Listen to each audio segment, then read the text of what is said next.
The world has seen countless murders, but one killing stands above all others. One death that has shaped the world. Malekith, son of Aenarion, was betrayed. The elven princes crowned Bel-Shannar as the second Phoenix King. So Malekith brooded and poured his hate into a single cup.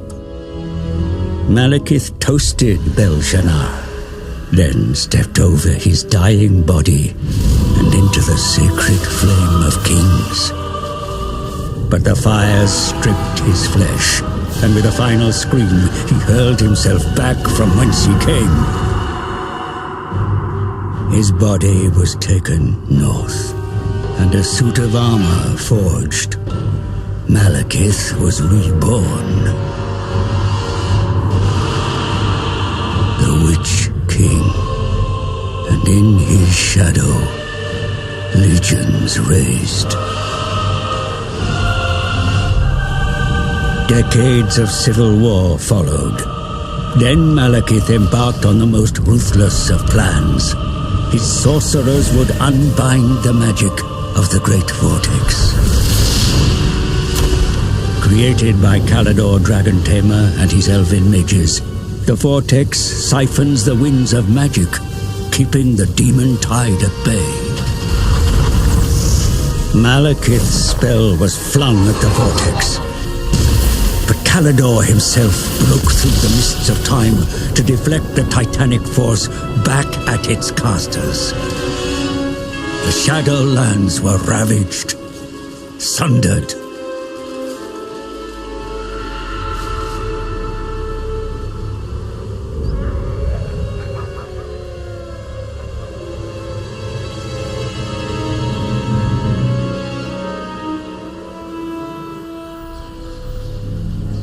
You live. You die. You live. You die. Servants, you amuse me. The dragon with two tails hangs in the sky, and you indulge in petty games. You summoned me, Your Highness. You bring this witch here. She is well versed in lore and prophecies. She will betray you, my son, as all have done. She is indebted to me. I have her soul.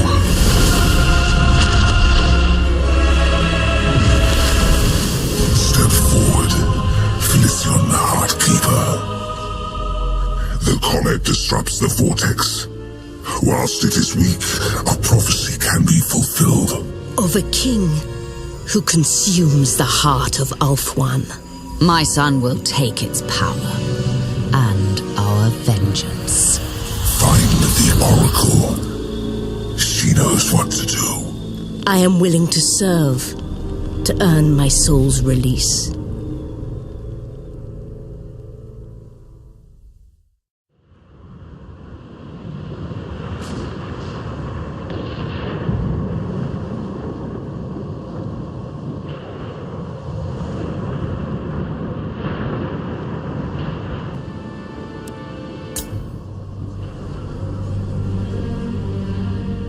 The ritual cast, and magic bound within the scrolls of Hecate was unleashed, lighting the dark skies of Nagaroth. The sorceress Felicion was joined by a murderer, one that hunted in the shadows. They looked upon the island across Poison Shore and waited. Approaching the island was all but impossible.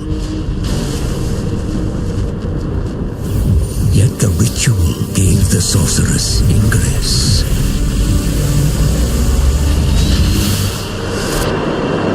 Felicion bargained with the Oracle. In exchange for her freedom, the Medusa bade the sorceress to look in the mirror. At the heart of hated Ulthuan The vortex was vulnerable. If the Witch King wished to step into the maelstrom and bathe in its power, then his body would need to be ready. A drink from a cursed goblet was required, filled with the life force of 5 victims. The rituals would reveal the prey that the sorceress and her assassin must hunt. An irony that the Oracle was blind to her own fate.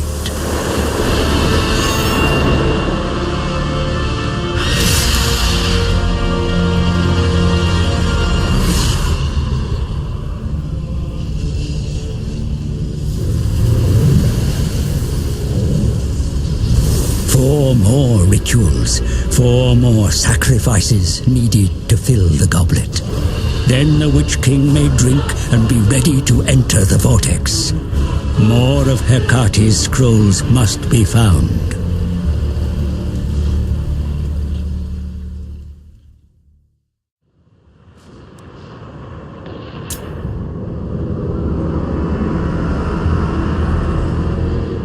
The scrolls revealed the second sacrifice, a hated foe, a prince of Ulthuan who had confounded the sorceress once before.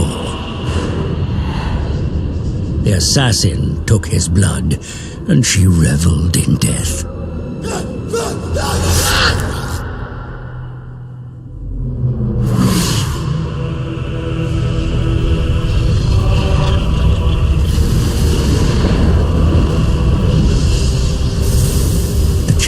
Begins to fill. But more of Hecate's scrolls are needed to find the next sacrifice.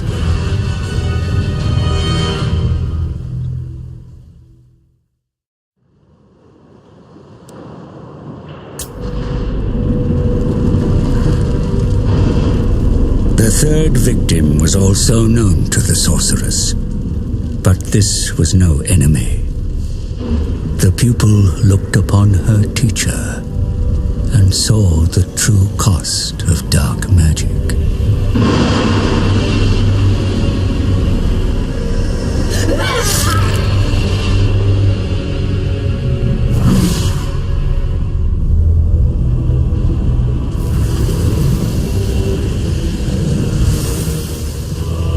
Success breeds expectation, and the Witch King demands.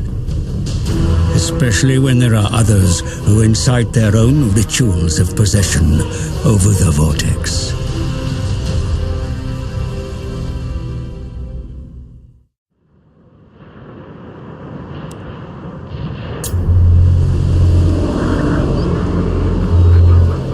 In the north reigned the fourth sacrifice, one close to the cold heart of the sorceress.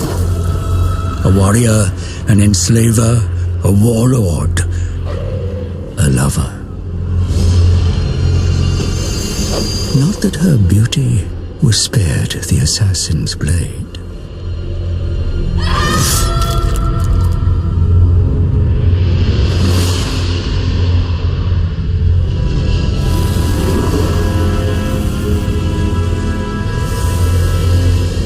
The prize of a murdered paramour is not to be given freely.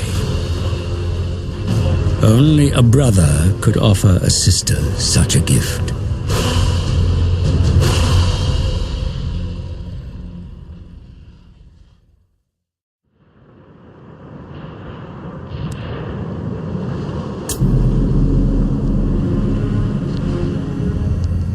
The fifth and final sacrifice was closest to the sorceress, both in bond and vicinity. She named him brother. She named him Shadowblade. But he was not the victim. He never was.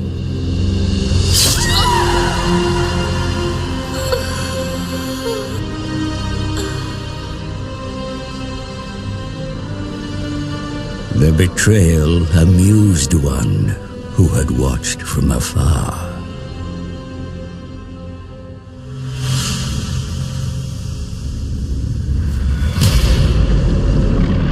fabric of reality was torn. From the realm of ruin, the Skaven's horned god mocked its prey and revealed his plan. The celestial event that weakened the vortex was of Skaven design, a parody of the true comet. The Council of 13, the Rat Men's highest authority, were architects of this grand manipulation.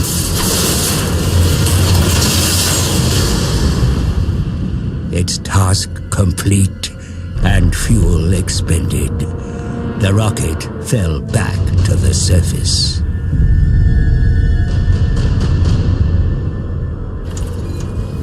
When the wreckage was discovered, its purpose remained unclear until now.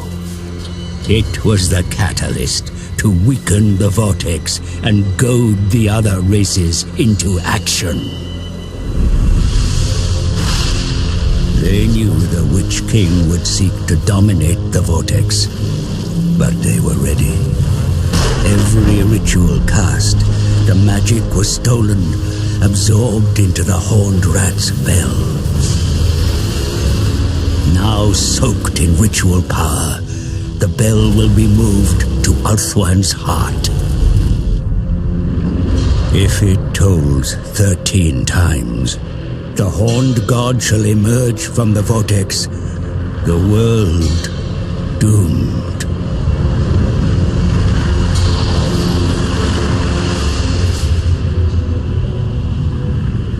While other races focused on controlling the vortex, the Rat Men have been using a cursed bell to steal their ritual magic. There's no time for a murderer to grieve his sister.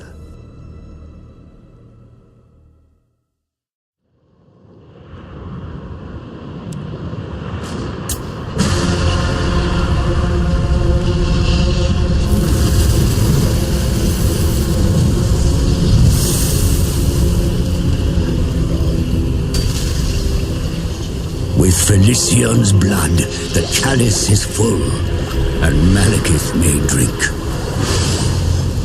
The liquid inside, no poison this time, but an elixir that will make his body ready to absorb the vortex. But first, a god must be halted. The accursed Skaven. They claim the vortex, their devious schemes twisting it into a portal. If the bell sounds 13, the Horned God steps unto the mortal realm.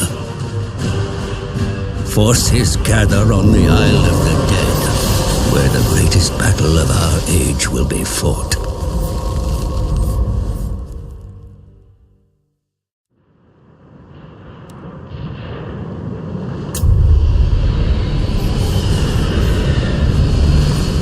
Horned God banished, vermin purged from the island's shores. The Witch King has the prize. Ulthuan and its vortex are mine. My son has his revenge. And so the vortex is ready to receive its Dark Elf master. A new era begins.